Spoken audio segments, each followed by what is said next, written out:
Seinfeld Explained, Season 5, Episode 2, The Puffy Shirt. Jerry's pathological politeness with Kramer's inaudible girlfriend gets him trapped wearing a ridiculous pirate costume on national television, while George discovers his hands are beautiful enough for modeling and instantly becomes insufferable. The polite prisoner meets the accidental success story. Jerry can't admit he can't hear someone, so he just nods along to incomprehensible muttering. George gets one compliment and transforms into a diva, demanding silence and Jell-O service. Both disasters trace back to the same puffy shirt. Jerry's career humiliation comes from wearing it. George's hand modeling career dies from touching the iron left inside it. Jerry sits at dinner with Kramer's girlfriend Leslie, who speaks so quietly it's literally incomprehensible. And instead of admitting he can't hear her, he just nods politely saying, "Yeah, to questions he absolutely cannot hear. Just nodding to silence? Complete communication breakdown masked by social etiquette. And this is going to put him in a pirate costume? Somehow. Later, Kramer reveals Jerry agreed to wear Leslie's new fashion design on the Today Show. She's a designer and asked him when Kramer went to the bathroom. Jerry has zero memory of this because he was just nodding to incomprehensible muttering. His politeness created a binding contract. Meanwhile, George is forced to move back with his parents because he only has $714 left. At dinner, Estelle's pushing bologna sandwiches and civil service tests.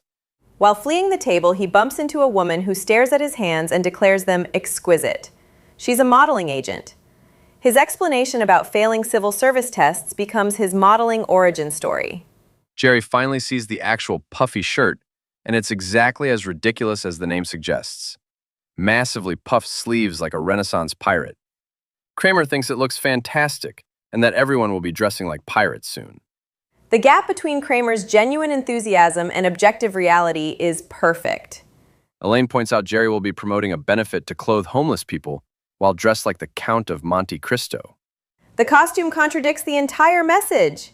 And Leslie has already lined up store orders and factory production based on his TV appearance. So Jerry's trapped. George returns home after his first modeling gig, demanding total silence, wearing oven mitts constantly, lecturing his parents about stress damaging his epidermis, having them serve him Jell-O like he's royalty. Instant transformation from desperate basement dweller to insufferable prima donna. His parents, who were bossing him around, suddenly serve him like servants. The modeling professionals tell George about Ray McKigney, the greatest hand model who fell in love with his own hand, was not master of his domain, overused it until it locked into a claw, traveled seeking cures from swamis and acupuncturists. Wait, ended up unable to feed himself? Dependent on Cub Scouts. Elaborate, tragic backstory for hand modeling delivered with complete sincerity, treating the injury like Greek tragedy. And George announces he won the contest, so they don't need to worry, which reassures them he won't suffer a similar situation. Jerry goes on the Today Show, and Bryant Gumbel cannot stop commenting on the puffy shirt. Keeps interrupting to say, Jerry looks like a pirate, suggests eye patch, proposes pirate comedian as new persona. Even the professional interviewer cannot maintain focus on charity when confronted with that costume. Jerry tries to redirect to homeless people, but the shirt dominates everything. Finally, he calls the shirt the stupidest thing he's ever seen on live television. Leslie screams, "You bastard!" loudly enough that Jerry finally hears her for the first time. The low talker only becomes audible when screaming in rage. Brian asks, "Did you hear that?" And Jerry responds, "That I heard." First clear communication is her business being destroyed on national television. All the stores cancel, her business is ruined, and Kramer dumps her because he can't be with someone whose life is in complete disarray. He created the chaos, but frames her as the disaster. George is celebrating his success, waving his check around, mocking Jerry's shirt, reaches toward the shirt to gesture, and burns his hand on Kramer's hot iron left inside the puffy shirt.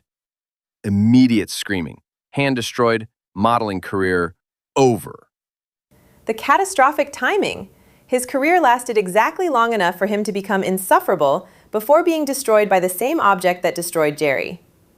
The shirts get donated to Goodwill, the homeless charity Jerry was promoting, and a homeless man now wears one while panhandling as an old buccaneer. Jerry admits it's not a bad-looking shirt. Perfect circular irony. The shirt meant to launch a fashion career ends up as homeless charity donation, which was what the TV appearance was promoting in the first place. The costume successfully clothed the indigent. And George references McKigney having a few good years, while processing that his own modeling career lasted less than one day. Jerry gets heckled at the benefit with pirate phrases he has no comeback for. Both their disasters trace back to the same ridiculous puffy shirt. The politeness trap meets the accidental success story.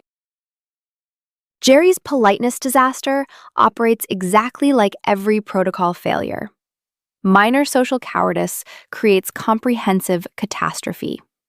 Saying, "I can't hear you," would have prevented everything. George's brief success immediately destroyed by cosmic bad timing.